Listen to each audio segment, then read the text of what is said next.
You probably saw many politicians speaking out on behalf of Mahmoud Kahlil, the Algerian Syrian student at Columbia University who is now being detained by ICE and probably will be deported back to Algeria or Syria.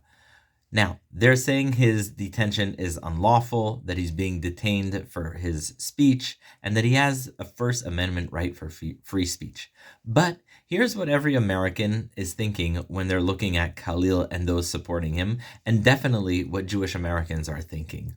$1 out of $5 spent in Columbia University comes from my tax dollars. I am an American citizen. My father was an American citizen. My grandfather was an American citizen. My great grandfather was an American citizen.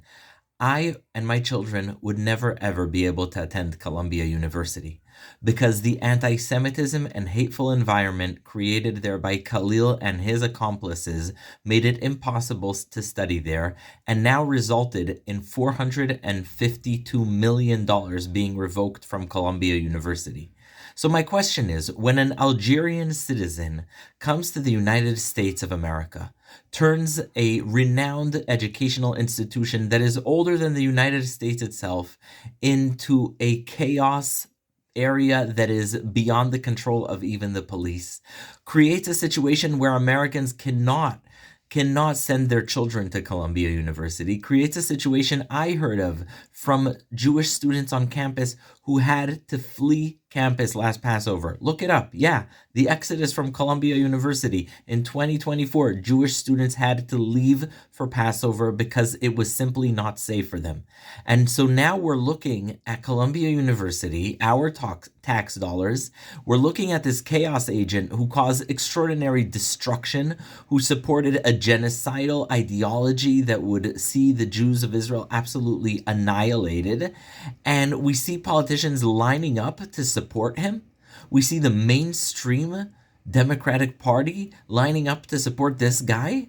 We don't want him in jail because we don't agree with him. Yes, we believe in the First Amendment. But first of all, he's an Algerian citizen. He's not an American. There's no protection, First Amendment, for someone who's not an American. Definitely not on a private campus. You can't just say whatever you want on a campus. I can't say whatever I want when I walk into a private office, when I walk into an educational institution. Not everyone can say what you want.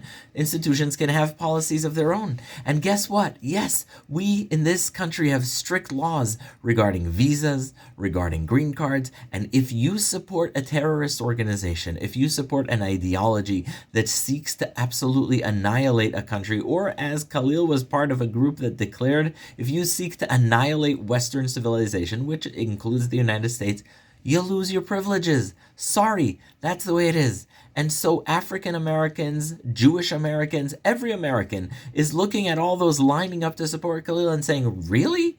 You wouldn't do that for me.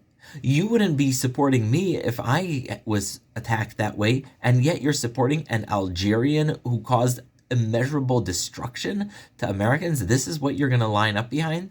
This is absolutely destructive. It's unforgivable. You know what? If there's a legal problem with detaining and deporting Mahmoud, let the lawyers figure that out. It's definitely not the job of politicians. Because if you're a politician, you would have seen the fact that African Americans are arrested every day in ways that are unjust. If you're a politician, you should have seen the fact that Jewish students can no longer attend Columbia University. And so shame on anyone who's defending this guy. Shame on anyone who thinks this is, oh, if they come for him, they can come for anyone. No, he's not a citizen.